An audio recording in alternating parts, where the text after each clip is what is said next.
The same problem every human being faces: stress, strain. Why? Why are you making it universal?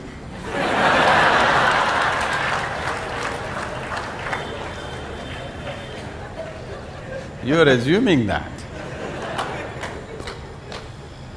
Okay, you are stressed and strained and what?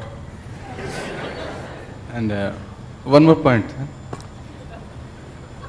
Torture. Getting married and traveling in the path of yoga to reach to the destination, and not getting married, going on the path of the yoga. Which one is the best way?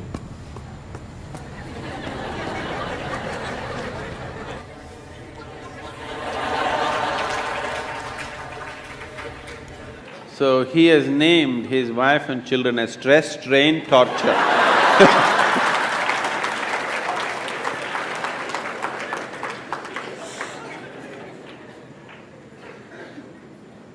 Wife and two children, stress, strain and torture. How's that?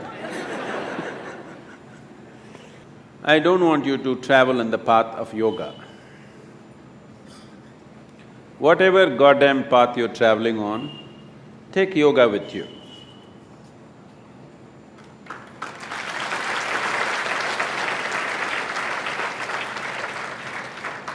It will make the path easy and beautiful.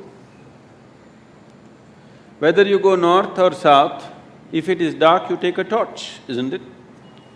Only northward people take torch, southern people take darkness with you. Is there such a thing? No.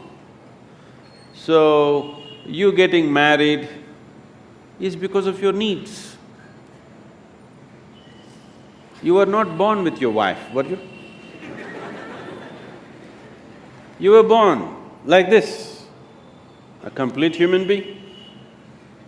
Because you have certain needs, physical, psychological, emotional, maybe financial, social, that also is there, right? So, various needs. Marriage is generally supposed to be a package which deals with all these needs. Physical needs, psychological needs, emotional needs, social needs, sometimes financial needs also. So it is a comprehensive package that if you get married, all these problems are solved in one shot. Sometimes they may refuse to fulfill some of your needs. So you get stressed, strained and tortured. I want you to understand, you married for your well-being, not as some sacrifice for somebody's sake. You married for your needs and your well-being, isn't it? You better remember that all your life. You married and tied up the other person with you because you have needs. You did not do it for the other person's sake. Yes or no? Let's be straight about this. Yes or no? Yes. You remember this? If you remember this, you live in little gratitude, okay? You… if not all the five pancha and the five needs, at least two you fulfill for me, thank you very much, isn't it? All the five perfectly, maybe they did not fulfill, at least two or three they fulfilled, right? Your husband or your wife? Did they, didn't they? If they did not fulfill anything, I don't think you would be there by now. Yes or no? If they did not fulfill any of your needs, I do not think you would still be there. They are fulfilling some needs, a few things maybe they are not able to fulfill. So are you. You are also not able to fulfill every one of the needs of the other person. Some you're fulfilling, some you're not, isn't it so? So, why did this become stress, strain and torture?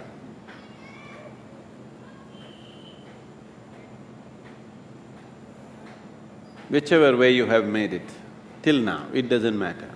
If you're willing, in 3 days' time, it doesn't matter how bad your situation is, in 3 days' time, you can bring it to a semblance of peace. If not love, if not ecstasy, at least you can bring it to a peaceful state in 3 days' time if you are willing, 100%. Yes or no? At least you can shut up. Simply, whatever happens. Peace will happen. And maybe they will love it.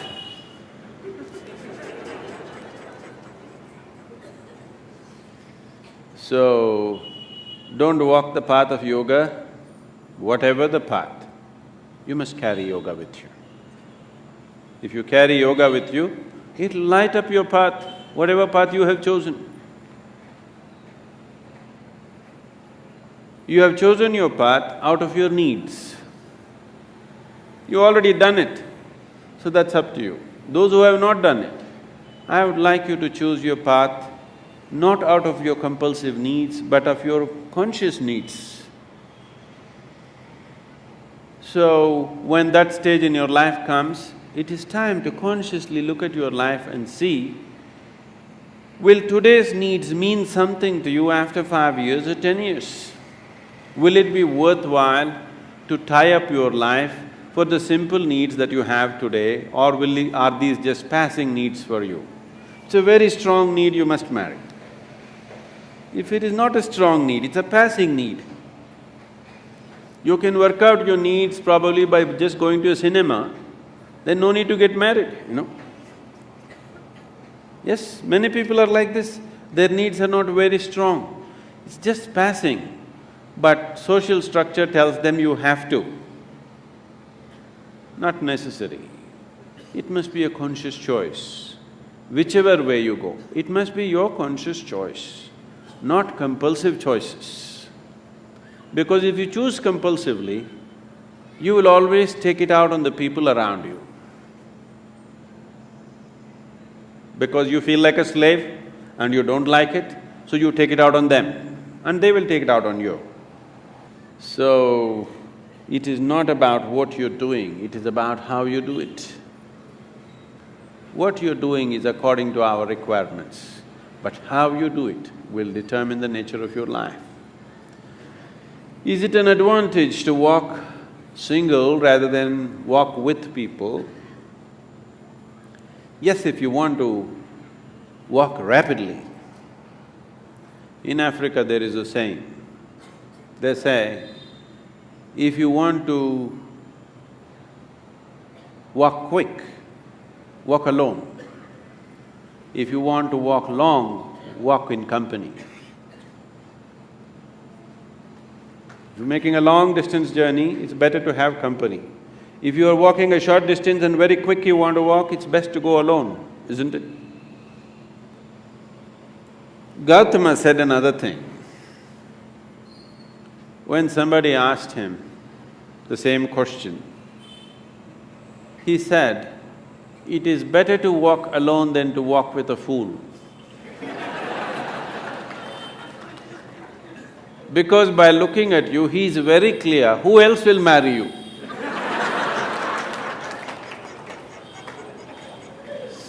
So that is Gautama's way of working. So he said, he's always discouraging people to take company. He said, this life is a brief walk, why do you need company? When you leave this body, it's a long place, there I will be there. This is the offer. But you think life is long. So maybe you need company. If you need company, you take it. But how you conduct this company is very important. If you want to conduct this sensibly, one of the most important things that you need to do, particularly with your children, you must do this, is your psychological and your emotional framework should be around the basic fact of life.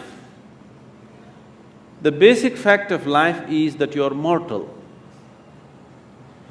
Your psychological and emotional structure should be formed around your mortality. This is most important.